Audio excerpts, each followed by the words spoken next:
Happy Monday, boys and girls. I hope that this video finds you well, and I hope you guys are staying safe and enjoying your time at home. I really enjoyed the opportunity to get to talk to some of you guys last week. I had so much fun. It was the highlight of my whole week. So I can't wait for us to be able to do that again. So make sure you're checking your emails for our next Google Hangout. So today we are going to continue with our read aloud of the Unteachables. We're on chapter 25, Kiana Rubini. The first time the Unteachables go to Sonic is the day of the state science assessment. We don't know if we'll be able to celebrate how we did, but we can definitely celebrate the fact that it's over and we survived. Plus, Parker has his family's pickup, so we can use the drive-thru. Of course, he's not allowed to have passengers except his grandmother, so we have to walk and meet him there. But we can drink our slushies and sodas in the flatbed, lounging among the bushel baskets of potatoes and onions. It's pretty fun. So we go back a couple days later when the weather is still nice.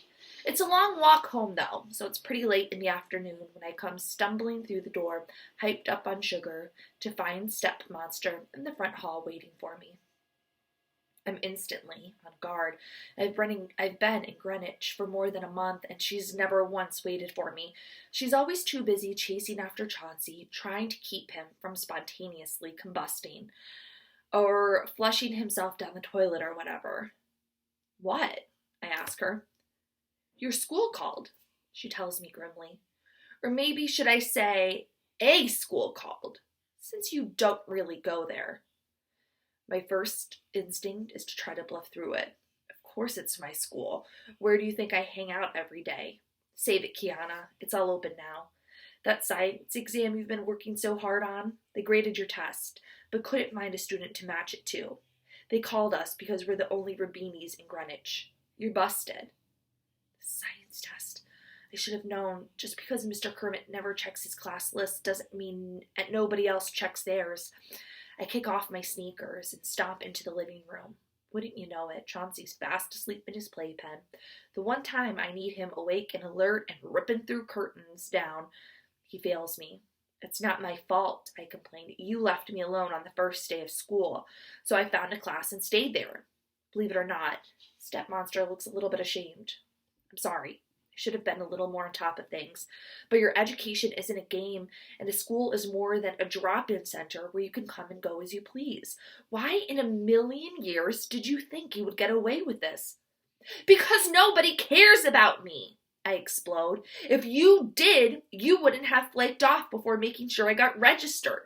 And anyway, what difference does it make? My real school is in LA. Nobody's going to sweat what happened during the first few weeks I was here. This isn't my home. This is a place to park until Mom gets done in Utah. For a split second, Step Monster looks as if she's about to cry. But she doesn't. I'll always appreciate her for that, because I definitely would have cried too. Dad and I know you live with your mom, she says at last, but this is your home too, and we're your family. I peer over her. She really thinks that? News to me. I mean, she's always nice to me when she isn't too distracted by her kid, who admittedly is a full-time job.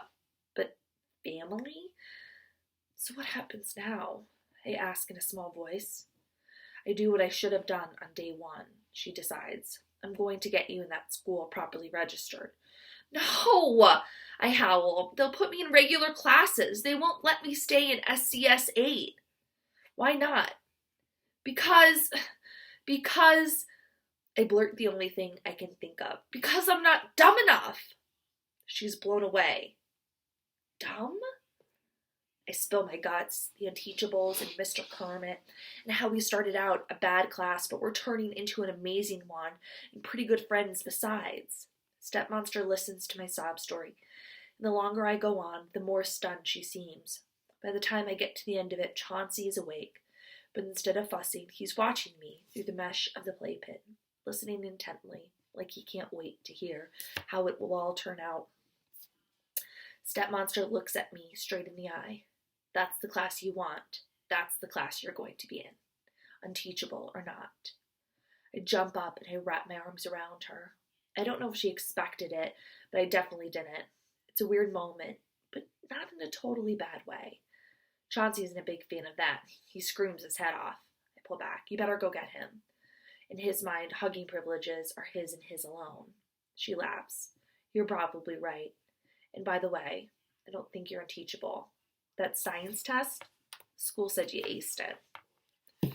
So pause there for a minute. So all of a sudden, Kiana's secret has come out. So the first day of school, Kiana found Parker's registration and she just decided to join that class. So now all of this is coming forward. Chapter 26, Mr. Kermit. I never thought it could be like this again. Every morning, Park the Cocoa nerd, good as new, or at least as good as 27 years old.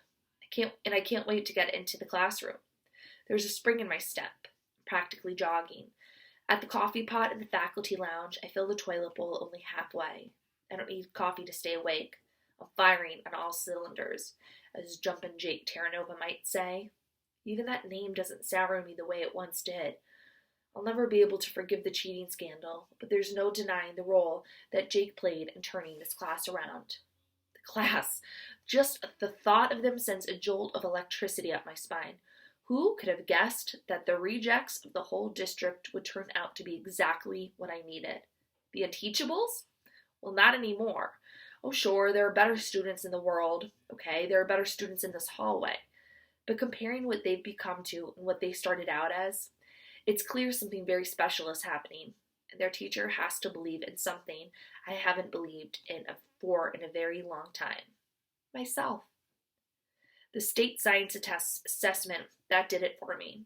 There was a moment at the beginning. Parker, in his usual pose, hunched over his exam booklet, staring as if he tried to see inside the individual molecules of the paper. Host, hypnotist, he was mumbling, struggling to make sense of the letters of the page. Host, hypnotist. Then all those hours of studying breathing support kept in. Photosynthesis! He exclaimed triumphantly. I had to hold myself back from cheering out loud. Jake actually took the test day off so he could be with the class to provide moral support. In reality, he was more stressed than the students and was putting everything on the edge. Eventually, I had to coax him into the hall, tell him to go back to the dealership. He protested. But what if you... Without a speech, he threw his arms around me. This was not something I ever wanted to happen. Go, I told him, wiggling free. Sell cars, jump through hoops. You're the best teacher ever, Jake declared emotionally. I'm so sorry I did, the thing. Goodbye, Jake. More memories of that morning, looking out over my students, and suddenly the whole room was blurry because my eyes were filled with tears. Just like they dove into the river because they thought I was drowning. They dove into this. They did it for me. They had no way of knowing my job was on the line. That made it all more impressive. I said it was important. The kids took my word for it. They even studied. As I walked between the desks, peering over shoulders, a scratch of number 2 pencil filling in the ovals made my heart swell to bursting. I knew it then, as the feeling had only gotten stronger since. I love these kids. Parker, Aldo, Elaine, Barnstorm, Raheem, and Mateo. And Kiana, who it turns out isn't even really in this class, or any class. That's my fault. I'm the one who never bothered to glance at my own attendance list long enough to realize that my top student wasn't on it. How blind I was, how burned out and detached. On the other hand, who expects a kid to come to a school she isn't signed up for? Her stepmother straightened everything out. Christina Vargas explains at our meeting a week after the test. Kiana's only here for a couple of months, and the registration process was too much red tape. So she blundered into your class and figured she'd be gone by the time anyone figured out she didn't belong. It's ridiculous, but almost understandable. My cheeks got hot. I suppose that doesn't make me look very on top of things. We're all at fault, the principal says kindly. I had her progress report right in my hand. I remember struggling to put a face to the name, but I never took it any further. Well, I'm not sorry it happened. I go on. She's a fantastic kid, a brilliant student. Look at her score on the exam, 96. She sets a positive example for the rest of the class. My voice trails off. Christina's face turns ashen. I take a guess. The reason. Are you moving her? Because of her science score, she proves she doesn't belong with my kids. I'm not moving her, she replies grimly. Her stepmother specifically asked that Kiana stay with you. Demanded, actually. But there's something else. I sit back, waiting. Christina takes a deep breath. This is difficult, Zachary. I hate to be the person to give you the news. But the truth is, you won't be a teacher here much longer. It comes so far out of left field that I'm shocked into silence at first. The light dawns. Thaddeus? The science test? But the scores were good. Kiana's alone. That's just it, she tells me. You know Dr. Thaddeus wants you gone. As soon as he realized what was happening with the Rubini girl, he had her result disallowed. Even without her, I insist. The others had made so much progress. Surely their grades are enough. Almost, she says sadly. Remember, Dr. Thaddeus has access to every test these kids had taken since preschool. He can cherry pick to make sure the numbers he needs to make sure you can't win. It reminds me of an old saying I heard somewhere. Figures don't lie, but liars figure.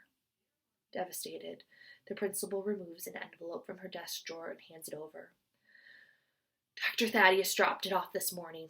I pleaded with him, Zachary. I pointed out how close they came to making it, even though he stacked the odds against them. I raved about how absolute zero was expected of these kids, so any proficiency at all is a credit to the remarkable teacher. But he couldn't have cared less. He said if they had fallen short by 1/1,000,000th of 1%, it wouldn't have changed anything. She's still talking, weeping practically, but I can't make any of it. It's like I'm in a tunnel, and the echoes are rattling around, but it's not quite reaching me. Fingers numb. I fumble a letter out of the envelope. Notice of a termination. Attention, Kermit Zachary. Please be advised that due to Article 12, subsection 9 of the Greenwich Teachers Association contract, your service will no longer be required as of December 22nd of the current school year. My eyes skip down to the page, bouncing off terms like poor performance, unacceptable results, and ineffective educator. I can't bring myself to read it all, but the message is painfully clear. This magical semester, in which I turned my own life around as much as the students, was nothing but a tease. It raised my hopes to only dash them to pieces at my feet. It restored my faith in teaching and in myself purely so the taste would be all more bitter now. I'm fired, sacked, kicked to the curb, canned, given the boot of December 22nd. Merry Christmas. Most of all, my career is going to end 6 months too soon to qualify me for early retirement. Fade to black. I can barely hear Christina's tearful words of sympathy as I wander out of her office. Instead of heading to room 117, I stagger through the main doors and find the parking lot. I can't face the kids, not now, when I'm still so stunned. What would I say to them? How could I explain it? I don't blame them for the superintendent's malice, but how could I ever convince them this isn't their fault? I'll have to find those words eventually, but not today. The outside words sound so different than it usually does, subdued, muffled. Somehow my feet carry me to the Cocoa Nerd and I climb behind the wheel. The locks haven't worked in more than a decade. The car starts in its customary cloud of burned oil. Outside, it begins to rain, and I activate the lone functioning wiper. Too bad it isn't the one on the driver's side. I squint through the water-spattered windshield. At least it's forcing me to watch the road. Otherwise, I'd probably wrap the Cocoa Nerd around a telephone pole. At the entrance of the parking lot, I signal left and press the gas. There's a loud pop followed by a clatter, and everything else goes quiet. I try the key a few more times, nothing. Not even a feeble attempt to catch. The turn signal clicks once more, and then it dies too. I get out of the car and open the hood. To my amazement, there's nothing there. A closer inspection, I spy the motor laying on the pavement next to the battery, radiator, transmission, and a lot of other stuff that used to be attached to the car. Over a quarter century with the Cocoa Nerd, and I thought I'd seen it all. Wrong again. This is an ex-Cocoa Nerd. It's raining harder and I'm getting soaked. There's probably something I should be doing, but what? Call a tow truck? Why? This heap of scrap metal isn't really a car anymore. Inform the school that their driveway's blocked. They'll figure it out sooner than later. I flip up the collar of my jacket and I start walking toward home. And that's where we will stop today. So, a lot to digest, and I want you guys to think about before tomorrow's reading. Mr. Kermit has made all this progress, but he's fallen short with his class, and he got fired, effective December 22nd. So, he knows eventually he has to tell his class this, but he can't bear to tell them right now because he doesn't want them to think this is their fault, because it's not. These kids did everything they possibly could on this test. So I want you to think about how that conversation is going to go. What is Mr. Kermit going to say to the kids?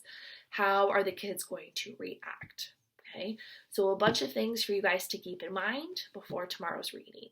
I hope you guys have a really awesome Monday, and I can't wait to talk to you soon. Bye, boys and girls.